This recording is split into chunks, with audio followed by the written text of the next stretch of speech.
Good evening. Washington ഡിസിയിൽ സൈനിക ഹെലികോപ്റ്ററും യാത്രാ വിമാനവുമായി കൂട്ടിയിടിച്ചത് ഉയർത്തുന്നത് നിരവധി ചോദ്യങ്ങളാണ്. ഇതൊരു അട്ടിമറിയോ എന്ന് സംശയിക്കുന്നവരേറെ.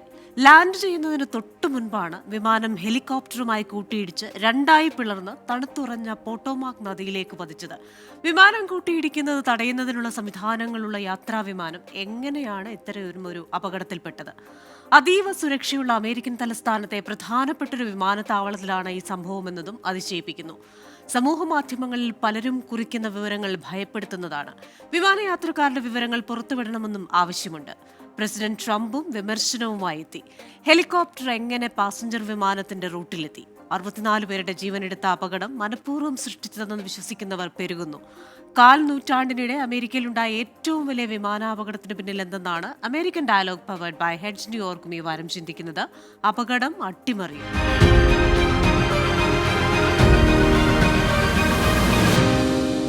ഇന്നത്തെ എന്റെ അതിഥികൾ: ഏവിയേഷൻ അനലിസ്റ്റായ മിഥുൻ തോമസ്, മുതിർന്ന മാധ്യമപ്രവർത്തകനും ഈ മലയാളി ചീഫ് എഡിറ്ററുമായ ജോർജ് ജോസഫ്, മാധ്യമപ്രവർത്തകനും എഴുത്തുകാരനുമായ വർഗീസ് കോരസൺ എന്നിവരാണ്. എല്ലാ അതിഥികൾക്കും എല്ലാ പ്രേക്ഷകർക്കും American dialogue powered by heads ന്യൂയോർക്കിലേക്ക് സ്വാഗതം. അതിഥികളിലേക്കാണ് ആദ്യം ശ്രീ മിഥുൻ തോമസിലേക്കാണ്. ശ്രീ മിഥുൻ തോമസ്, എന്തായാലും ഏവിയേഷൻ മേഖലയിൽ നല്ല പരിചയമുണ്ട്. ഈ കാര്യങ്ങളെക്കുറിച്ചൊക്കെ ഏതൊക്കെ തരത്തിലാണ് അപകടങ്ങൾ സംഭവിക്കാൻ സാധ്യത? അപ്പോൾ ഈ ഒരു അപകടത്തെക്കുറിച്ച് കേൾക്കുമ്പോൾ എന്താണ് തോന്നുന്നത്? എങ്ങനെയായിരിക്കാം ഈ അപകടം സംഭവിച്ചത്?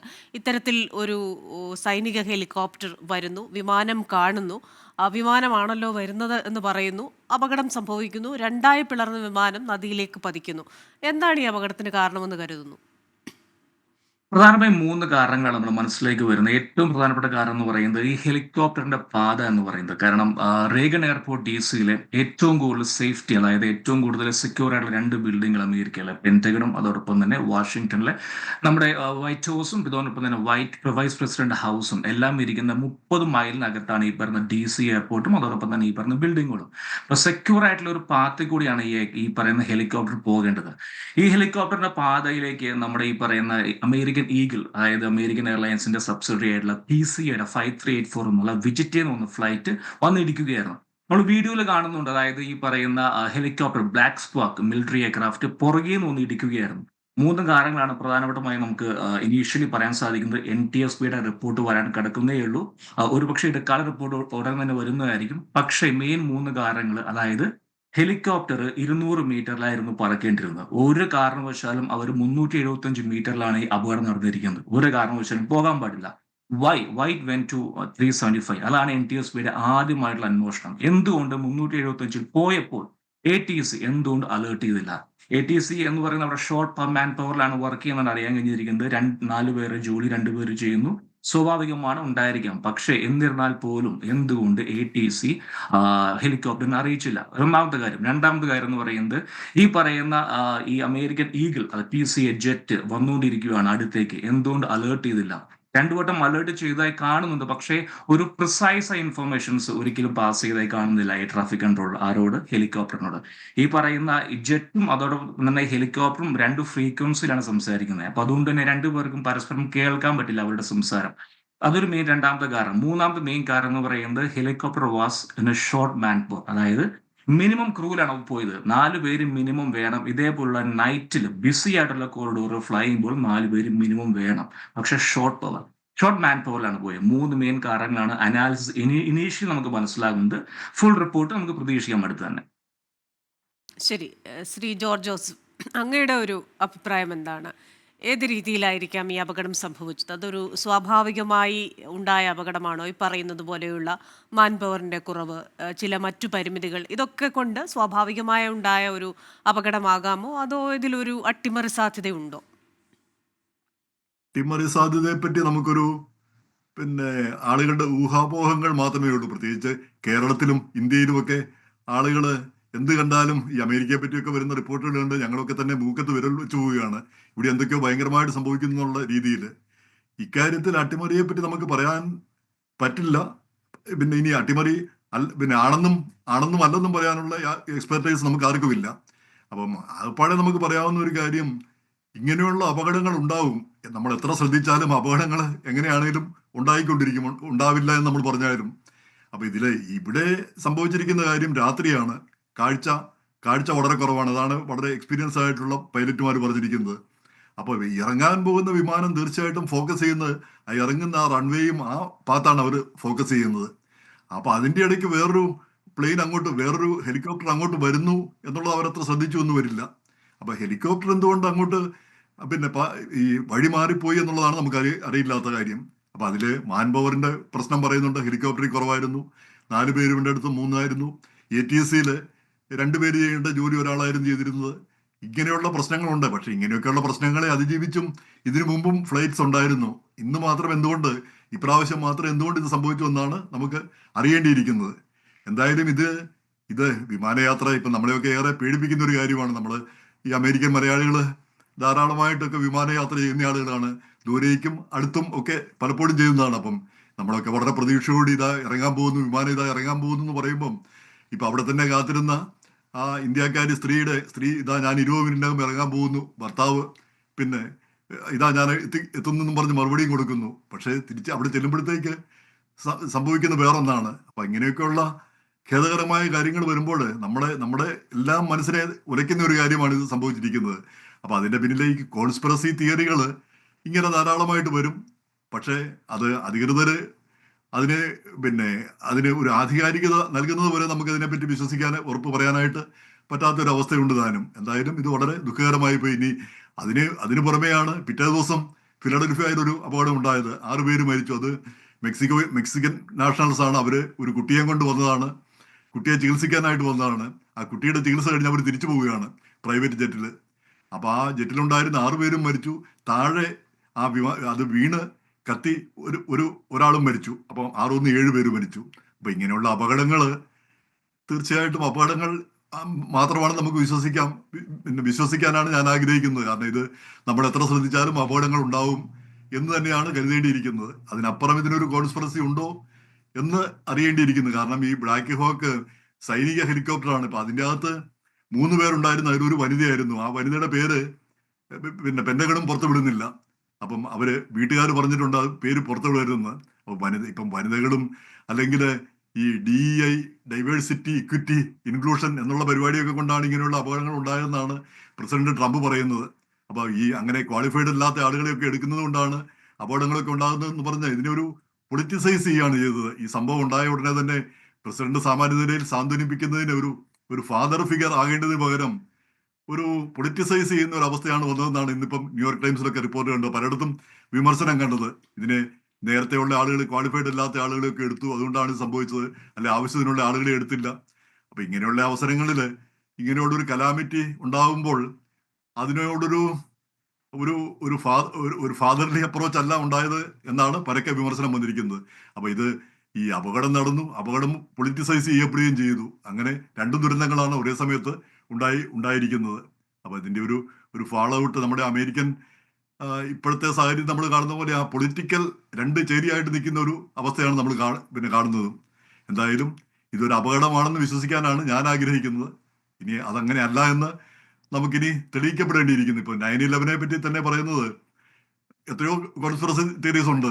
ആരൊക്കെ ഇവിടെ അമേരിക്കൻ സർക്കാർ മുതൽ ഇസ്രായേലി സർക്കാർ മുതൽ എത്രയോ പേര് ചെയ്തു എന്നുള്ള ഏതെല്ലാം തിയറികളുണ്ട്.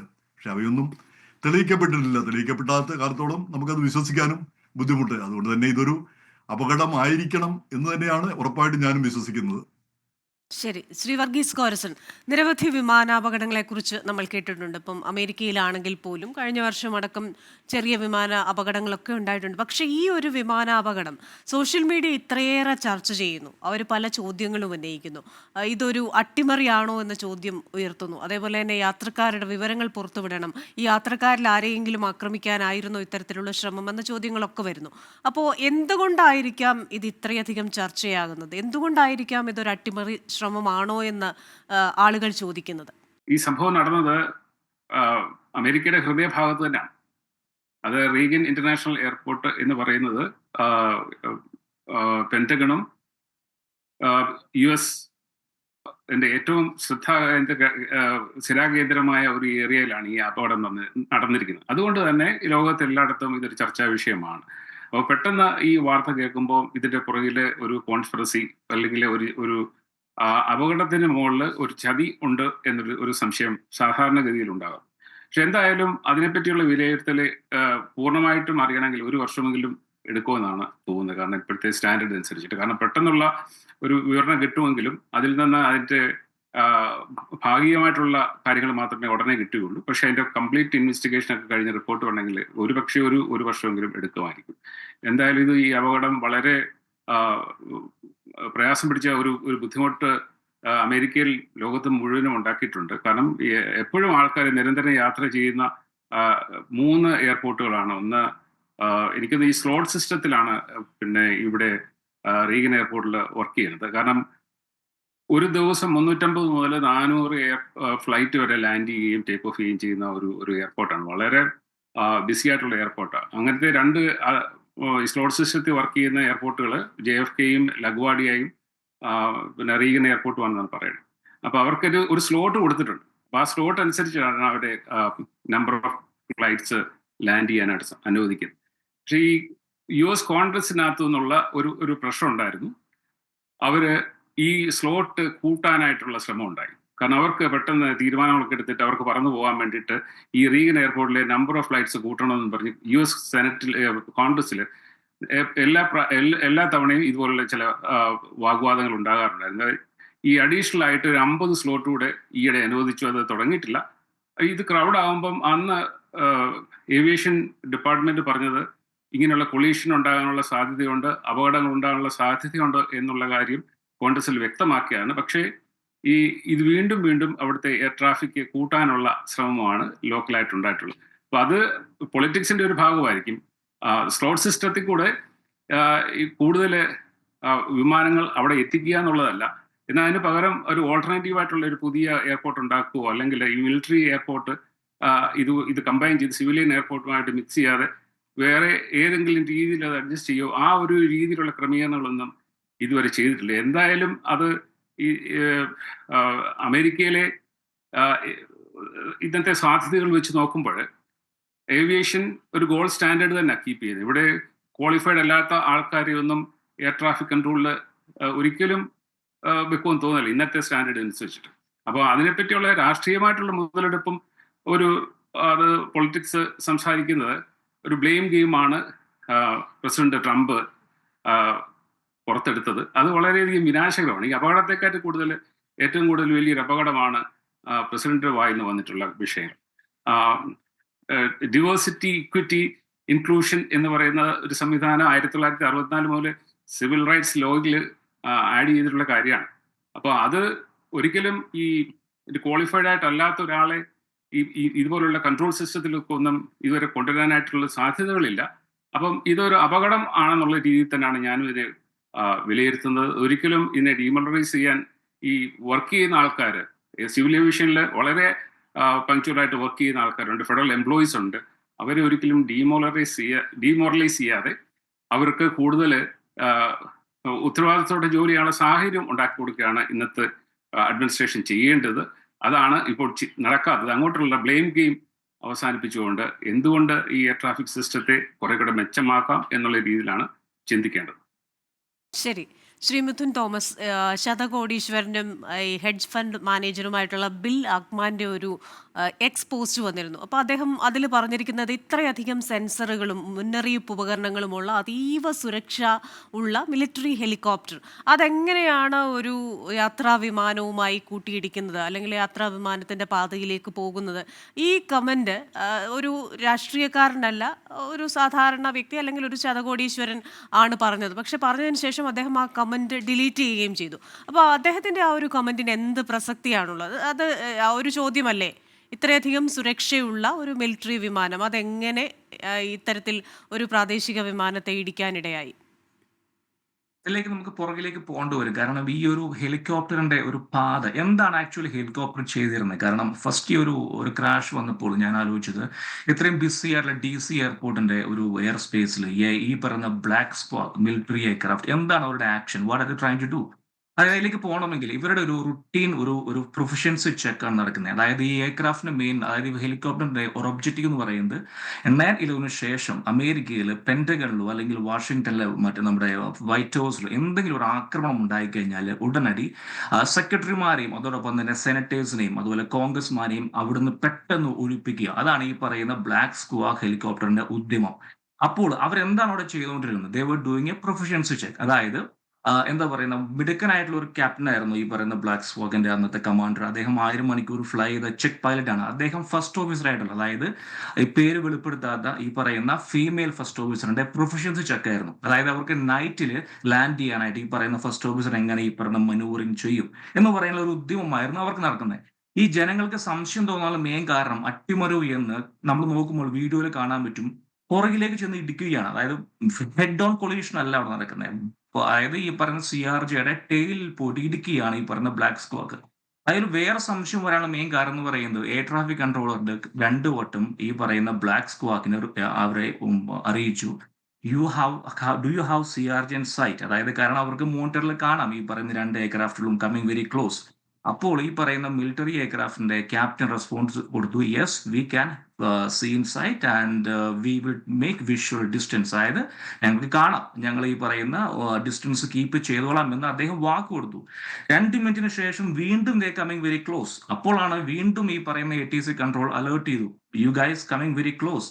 അപ്പോഴും ഈ പറയുന്ന പൈലറ്റ് റെസ്പോണ്ട് ചെയ്തു, we can see CRJ in sight and let's will make the difference. അതായത് ഇവിടെ പറയുന്നത് ഈ പറയുന്ന ഹെലികോപ്റ്ററിന്റെ പൈലറ്റ് ഈ പറയുന്ന അമേരിക്കൻ ഈ അപകടം നടന്ന എയർക്രാഫ്റ്റിന്റെ പുറകിൽ വേറെ ഫ്ലൈറ്റ് ഉണ്ടായിരുന്നു. അതിനെയായിരുന്നു അയാൾ ഉദ്ദേശിച്ചിരുന്നത്. കാരണം കമ്മ്യൂണിക്കേഷൻ ഗ്യാപ്പ് എന്നാണ് പറയുന്നത്. ഈ പറയുന്ന നമ്മളൊരാളോട് പറയാൻ ഉദ്ദേശിക്കുന്ന കാര്യങ്ങൾ കൂടുതൽ ഹിൻസ് വെച്ച് നമ്മൾ പറഞ്ഞു കൊടുക്കണം. So he should have given more hints like listen the CRJ is on your 5 o'clock position, maintain your. അതായത് കൂടുതൽ ഇൻഫർമേഷൻസ് ATC കൊടുക്കണം വരുന്നു. ഇതൊരു സ്റ്റഡീസ്, ഇനി ഇത് കഴിഞ്ഞിട്ട് ഇനി ഒരുപാട് ചേഞ്ചസ് വരുന്നതായിരിക്കും അവരുടെ ഹൗ കമ്മ്യൂണിക്കേഷൻ.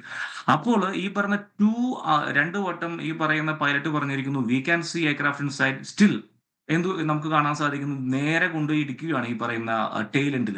അതാണ് ജനങ്ങളെ ഏറ്റവും കൂടുതൽ സംശയം സൃഷ്ടിച്ചിരിക്കുന്നത്, എന്താണ് ഇവിടെ നടന്നിരിക്കുന്നത്. അപ്പോൾ മെയിൻ കാരണം എന്ന് പറയുന്നത് they were doing a proficiency check. അവർ നൈറ്റ് ഗോഗിൾസ് വെച്ചിട്ടായിരുന്നു ഈ പറഞ്ഞ ഫ്ലൈ ചെയ്യുന്നത്. ഒരു DC എയർപോർട്ടിന്റെ പരിസരം പോയവർക്കെല്ലാം കാണാം അപ്പട്ടോമക് റിവറിൽ കൂടെ വരുന്ന റിഫ്ലക്ഷൻ, പിന്നെ എയർപോർട്ടിലെ മുഴുവനുള്ള എയർക്രാഫ്റ്റുകൾ, പിന്നെ ഈ പറയുന്ന ലാൻഡ് ചെയ്യാൻ വരുന്ന ഫ്ലൈറ്റിന് ലൈറ്റ്, സ്ട്രോബ് ലൈറ്റ്സ് എല്ലാം കൂടി ആകെ ഒരു തൃശ്ശൂർ പൂരത്തിന്റെ അവസ്ഥയായിരിക്കും. അവിടെ വെടിക്കെട്ടുന്ന അവസ്ഥയാണ് ഈ പറഞ്ഞ എയർപോർട്ടിന്റെ അടുത്ത്. അപ്പൊ അതുകൊണ്ട് തന്നെ ഒരുപക്ഷെ അവർക്കത് കാണാൻ പറ്റിയെന്ന് വരില്ല. കാരണം ഈ പറയുന്ന തൊട്ട് മുകളിലുള്ള ഈ പറഞ്ഞ CRJ. അപ്പോൾ ജനങ്ങൾക്ക് സംശയം തോന്നാനുള്ള മെയിൻ കാരണം ഈ പരക്കുന്ന വീഡിയോ ആണ്, നേരെ പോയി ഇടിക്കുന്ന വീഡിയോ. പക്ഷേ സംശയത്തിന് എന്തെങ്കിലും, അതായത് ഈ പറയുന്ന അട്ടിമറി സാധ്യത നമുക്കിപ്പോൾ തള്ളിക്കളയാൻ പറ്റുമോ എന്ന് പറയാൻ പറ്റില്ല. പക്ഷേ ഇതൊരു അപകടം തന്നെയാണ് എന്നാണ് പ്രൈമറി ആയിട്ട്. കാരണം ഇതൊരു കമ്മ്യൂണിക്കേഷൻ രണ്ടുപേരുടെയും, എയർ ട്രാഫിക് കൺട്രോളറുടെയും അതോടൊപ്പം തന്നെ ബ്ലാക്ക് സ്ക്വാക്ക് എന്ന് പറയുന്ന ആർമി എയർക്രാഫ്റ്റിന്റെ പൈലറ്റിന്റെ ഭാഗത്ത് വന്നിരിക്കുന്ന ഒരു കമ്മ്യൂണിക്കേഷൻ ഗ്യാപ്പ്. പിന്നെ ഇതിൽ അമേരിക്കൻ എയർലൈൻസ് ഈഗിൾ ജെറ്റിന്റെ ഭാഗത്ത് യാതൊരു തെറ്റുമുള്ളത് നമുക്ക് കാണാൻ സാധിക്കില്ല. അതിന്റെ ഒരു ഫസ്റ്റ് ഓഫീസർ, അതിന്റെ ഒരു അദ്ദേഹത്തിന്റെ അച്ഛനും ഒരു ആർമി പൈലറ്റാണ്. അദ്ദേഹത്തിന്റെ വികാരപരമായിട്ടുള്ള കുറിപ്പ് നമ്മൾ കണ്ടതാണ്. അദ്ദേഹത്തിന്റെ മകൻ മരിച്ചുപോയി. I think they were doing all right. Okay, അവരൊരു റീഗനിലേക്ക് ലാൻഡ് ചെയ്യാനുള്ള കോൺഫിഗർഡ് ആയിരുന്നു. They set to land, but no, unfortunately എന്ത് പറയാൻ സാധിക്കും, അവരുടെ ആ ഒരു യാത്ര പോട്ടോമിക് റിവറിൽ എൻഡ് ചെയ്തിരിക്കുന്നു. നമുക്ക് വളരെ ദുഃഖകരമാണ്. പക്ഷേ ഇനിയും ഒരുപക്ഷെ ഇതിൽ നമുക്ക് എന്തെങ്കിലും സ്റ്റഡീസ്, അതായത് ഈ ഏവിയേഷൻ രംഗത്ത് എങ്ങനെയാണ് മുന്നേറുക എന്ന് പറയുന്നത്, പുതിയ കണ്ടുപിടുത്തങ്ങൾ അല്ലെങ്കിൽ പുതിയ വെളിപ്പെടുത്തൽ വരുമ്പോൾ നമ്മൾ ഇതിനെ ഇമ്പ്രൂവ് ചെയ്യുകയാണ്. ഒരുപക്ഷെ ഈ ഒരു അപകടത്തിൽ നിന്ന് ഒരുപാട് കാര്യങ്ങൾ പഠിക്കാൻ ഇനിയുണ്ട്. ATCയും അതോടൊപ്പം തന്നെ ഈ പറയുന്ന എയർക്രാഫ്റ്റും തമ്മിലുള്ള കമ്മ്യൂണിക്കേഷൻ ഇനിയും ഇമ്പ്രൂവ് ചെയ്യാനുണ്ട് ഒരുപാട്. ശരി.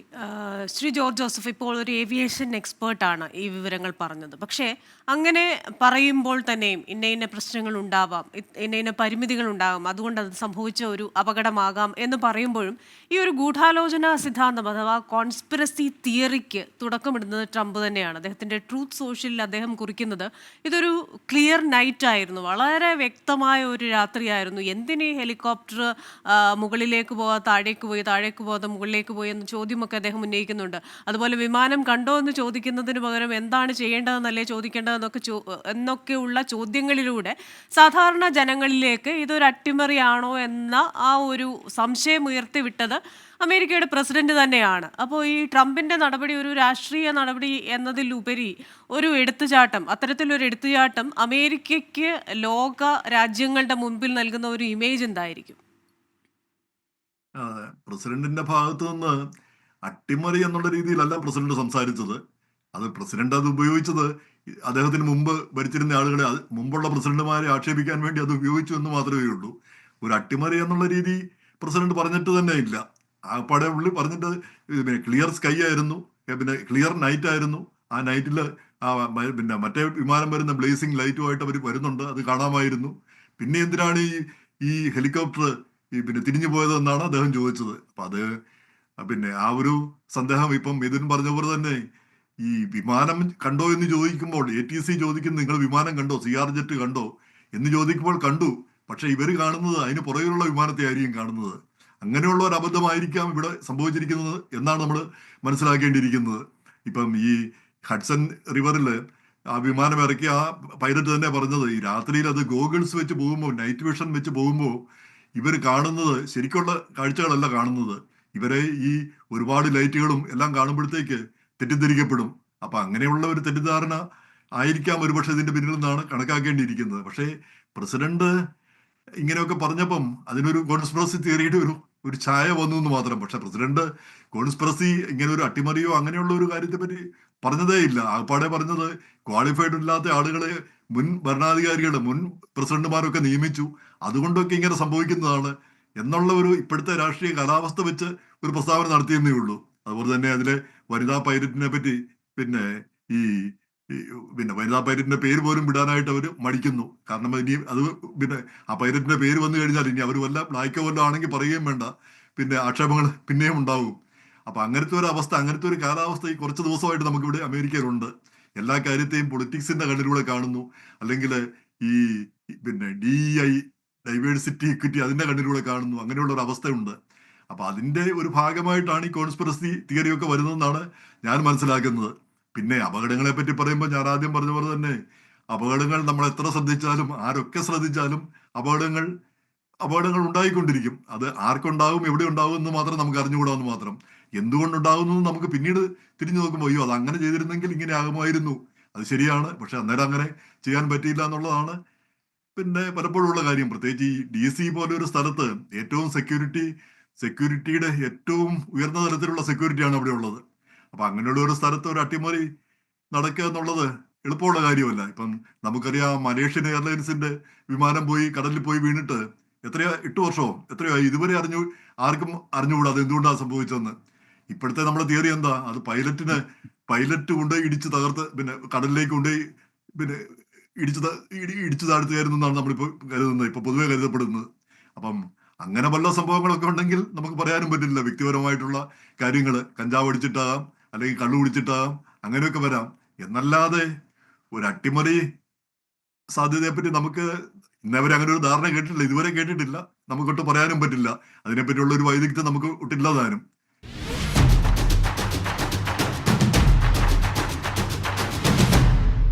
ശ്രീ വർഗീസ് കോരസൻ ഉത്തരവാദിത്തപ്പെട്ട സ്ഥാനത്തിരിക്കുന്ന ഒരു വ്യക്തിയാണ് അമേരിക്കൻ പ്രസിഡന്റ്. അപ്പോൾ അദ്ദേഹത്തിന് ഈ വിഷയങ്ങളിൽ എത്രത്തോളം ഗ്രാഹ്യമുണ്ട്, എത്രത്തോളം കൃത്യമായ അഭിപ്രായം പറയാനാകും എന്ന കാര്യമൊന്നും നമുക്കറിയില്ല.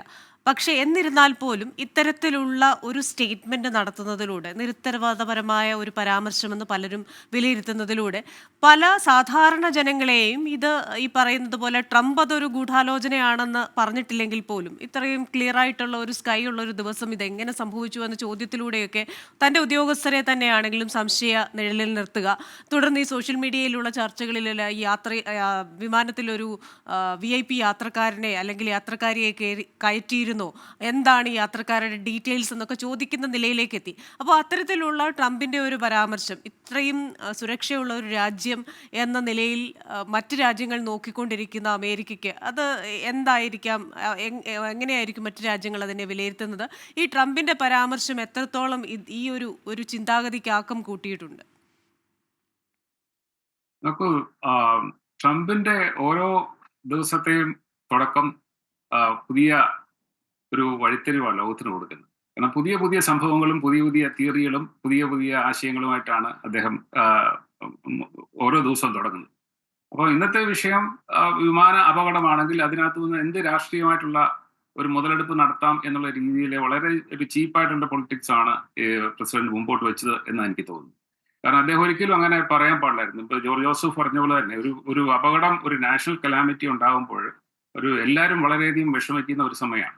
അപ്പൊ ഒരു വിനാശകരമായിട്ടുള്ള ഒരു സിറ്റുവേഷൻ വരുമ്പോൾ ഒരു പ്രസിഡന്റ് ഒരു ഫാദർലി ഫിഗറായിട്ട് അതിനെ കൂൾ ഡൗൺ ചെയ്യുകയും സൂത്ത് ചെയ്യുകയും ചെയ്യേണ്ടതിന് പകരം ഇൻഫ്ലേറ്റ് ചെയ്യുന്ന ഒരു സമീപനമാണ്. അത് ടിപ്പിക്കൽ ട്രംപിന്റെ ഒരു ആറ്റിറ്റ്യൂഡാണ്.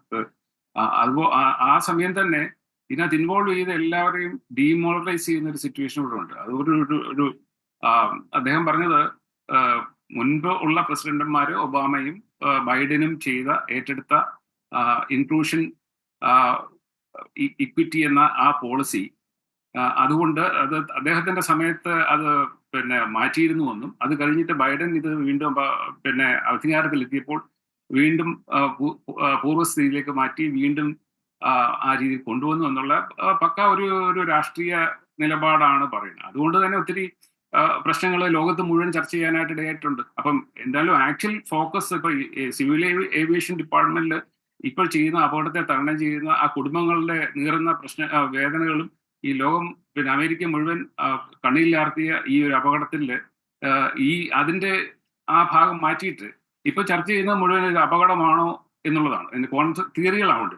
ഇപ്പൊ ഈ തിയറി ബിൽഡ് ചെയ്തിട്ട് അതിനെ ബേസ് ചെയ്തിട്ട് ഒരു കൺഫ്യൂഷൻ ഉണ്ടാക്കിയിട്ട് ഇതിന്റെ ആഘാതം കുറയ്ക്കാനാണോ അത് ആഘാതം കൂട്ടാനാണോ അദ്ദേഹം ചെയ്യുന്നത്? സ്ഥിരമായിട്ടുള്ള ഒരു പരിപാടി ചെയ്യുന്നത്. അപ്പൊ റീഗൻ ഇന്റർനാഷണൽ എയർപോർട്ടിൽ ഇത്രയും ഇത് അമേരിക്കയുടെ സ്ഥിര കേന്ദ്രമായ ഒരു സ്ഥാനത്ത് പ്രസിഡന്റ് അധികാരത്തിലേക്ക് വന്നതിന് ശേഷം ആദ്യമായിട്ട് കിട്ടുന്ന ഒരു ബ്ലോ ആയിട്ട് അദ്ദേഹം അത് ഏറ്റെടുക്കുക, അത് പേഴ്സണലായിട്ട് ഉൾക്കൊണ്ടുകൊണ്ട് അതിനെ ഡിഫെൻഡ് ചെയ്യാനുള്ള ഒരു ശ്രമമാണ് എനിക്ക് തോന്നുന്നത് ആ രീതിയിൽ എടുക്കുന്നത്. പക്ഷെ നിതിൻ ഇവിടെ പറഞ്ഞ പോലെ പല പോയിന്റുകൾ ഇവിടെ കാണുന്നുണ്ട്. എനിക്ക് തോന്നുന്നു ഒരുപക്ഷെ ഇതിനകത്ത് ഈ ആർമിയിൽ ഫിൽട്ടർ ചെയ്ത് കയറിയിട്ടുള്ള ആൾക്കാർ കാണുമായിരിക്കണം. കാരണം ഇതിനു മുമ്പ് ഒരു സംഭവം നടന്നത് എല്ലാവരുടെയും ഓർമ്മയിൽ നിന്ന് മാറിയിട്ടില്ല. ഒരു മിലിറ്ററി ഓപ്പറേഷനിൽ കൂടെ തന്നെ അമേരിക്കയ്ക്ക് വിഘാതമായിട്ടുള്ള ഒരു ചലഞ്ച് ഈ ഏതാനും മാസങ്ങൾക്ക് മുമ്പ് ഉണ്ടായി. അപ്പം അതിനകത്ത് എന്തിനു വേണ്ടി ഫിൽട്ടർ ചെയ്തു ആണ് ആൾക്കാരെ എടുക്കുന്നത് എന്നുള്ളതും നമുക്കറിയത്തില്ല. അപ്പം ആർമി പരിശുദ്ധമായിട്ടുള്ള ഒരു 100% പ്യൂരിഫൈഡ് ആയിട്ടുള്ള ഒരു എഫേർട്ടാണ് എടുക്കുന്നതെന്ന് നമുക്ക് ഇതുവരെ പറയാൻ പറ്റിയിട്ടില്ല, even with the last episode happen. അപ്പൊ അതുകൊണ്ട് ഈ ട്രംപ് പറയുന്നതിനകത്തുള്ള ഒരു കാര്യം എന്ന് പറയുന്നത് ഇത് എങ്ങനെ ഹയർ ചെയ്യുന്നതിനകത്തുള്ള പ്രോബ്ലം പറയുന്നത്. ഹയർ ചെയ്ത് മാത്രമല്ല, ഇത് മോണിറ്റർ ചെയ്യുകയും ക്ലോസ് ആയിട്ട് വാച്ച് ചെയ്യുകയും ചെയ്യണം. അപ്പൊ അദ്ദേഹം ഈ കഴിഞ്ഞ പ്രാവശ്യം ഫെഡറൽ ഗവൺമെന്റ് എംപ്ലോയീസിനെ എല്ലാം ഡീമോളറൈസ് ചെയ്യുന്ന ഒരു കാര്യം ഉണ്ടായി. അപ്പം ഈ ഗവൺമെന്റിന്റെ വിങ് ആണ് ആക്ച്വലി അവർക്ക് വേണ്ടി വർക്ക് ചെയ്യുന്ന ഒരു ഫേസ് ആണ് ഈ ഗവൺമെന്റ് എംപ്ലോയീസ് എന്ന് പറയുന്നത്. അവര് ഈ സിവിലേഷൻ ഡിപ്പാർട്ട്മെന്റിലും ഈ രാജ്യത്തിന് വേണ്ടി സേവനം അനുഷ്ഠിക്കുന്നവരെ ഒരിക്കലും പുറകോട്ട് മാറ്റാതെ അവരെ ഷാർപ്പൻ ചെയ്ത് മുമ്പോട്ട് പോവുക എന്നുള്ളതാണ് വേണ്ടത്. പക്ഷെ അതല്ല ഈ പ്രസിഡന്റ് ഇപ്പോൾ ചെയ്തുകൊണ്ടിരിക്കുന്നത്. ഡൈവേഴ്സിറ്റി ഇൻക്ലൂഷൻ എന്ന് പറയുന്ന ആ ഒരു സംഭവത്തെ പറ്റി ഞാൻ ഒരു വാക്ക് പറഞ്ഞോട്ടെ. കാരണം നമ്മുടെ മലയാളികൾ തന്നെ വളരെയധികം പറയുന്നുണ്ട് അത് ഒരിക്കലും പാടില്ല, അത് എടുത്തു മാറ്റണമെന്ന് ശക്തമായിട്ട് സംസാരിക്കുന്ന ആൾക്കാരുണ്ട്. പക്ഷെ അവരോട് ഞാൻ ഈ ഒരു അവസരത്തിൽ ചോദിക്കുകയാണ്, അവരിപ്പോൾ ചെയ്ത ജോലി, നമ്മുടെ മക്കൾ ചെയ്യുന്ന ജോലി ഈ ബ്രൗൺ സ്കിൻ ആണെങ്കിൽ ഒരിക്കലും ഈ ഡിവേഴ്സിറ്റി ഇൻക്ലൂഷൻ ഇല്ലെങ്കിൽ ഈ നമുക്കൊരു ബാങ്കിൽ ലോൺ പോലും ചുവനേരെ കിട്ടൂല. കാരണം വെള്ളക്കാർക്ക് ഒരു ലോണ്, ബ്രൗൺ സ്കിന്നിന് വേറെ ലോൺ എന്നുള്ളൊരു സംവിധാനമൊക്കെ ഇവിടെ ഉണ്ടായിരുന്ന ഒരു കാലഘട്ടം ഉണ്ടായിരുന്നു. അതൊക്കെ മാറി നമുക്ക് എല്ലാവർക്കും ഒരുപോലെ ഇക്വിറ്റിയും അവസരങ്ങൾ കൊടുക്കുന്ന ഒരു സംവിധാനമാണ് ഇപ്പോഴുള്ളത്. അത് തിരിച്ചു പോകാനാണ് ഈവൻ നമ്മുടെ മലയാളികൾ പോലും വാദിക്കുന്നത് കാണുമ്പോൾ വളരെയധികം പ്രയാസം തോന്നുന്നു. എന്തായാലും അടുത്ത അന്വേഷണങ്ങളൊക്കെ നടക്കട്ടെ. അന്വേഷണങ്ങൾക്ക് ശേഷം സത്യം അറിയാൻ സാധിക്കട്ടെ. വളരെ നന്ദി ഈ ചർച്ചയിൽ പങ്കെടുത്തതിന് Shri Mithun Thomas, Shri George Joseph and Shri Varghese Korason. ഇത്തരത്തിലൊരു അപകടം നടക്കുമ്പോൾ തൻ്റെ സൈനിക ഹെലികോപ്റ്ററിൽ ഉണ്ടായിരുന്നവരെ തന്നെ അപകടത്തിലാക്കുന്ന, തൻ്റെ മുൻഗാമികളെ വിമർശിക്കുന്ന തരത്തിലൊരു പരാമർശം ഡൊണാൾഡ് ട്രംപ് നടത്തുമ്പോൾ അദ്ദേഹം കലക്കവെള്ളത്തിൽ മീൻ പിടിക്കുകയാണോ എന്ന സംശയം സാധാരണക്കാർക്കും ഉണ്ടാകാം. എന്തായാലും ഇതിന്റെ യഥാർത്ഥ കാരണങ്ങൾ അറിയേണ്ടിയിരിക്കുന്നു. അന്വേഷണം പുരോഗമിക്കട്ടെ. American dialogue powered by heads New York ഈ വാരം ഇവിടെ പൂർണ്ണമാവുകയാണ്. അടുത്തയാഴ്ച മറ്റൊരു വിഷയവുമായി വീണ്ടും കാണാം. Till then stay safe.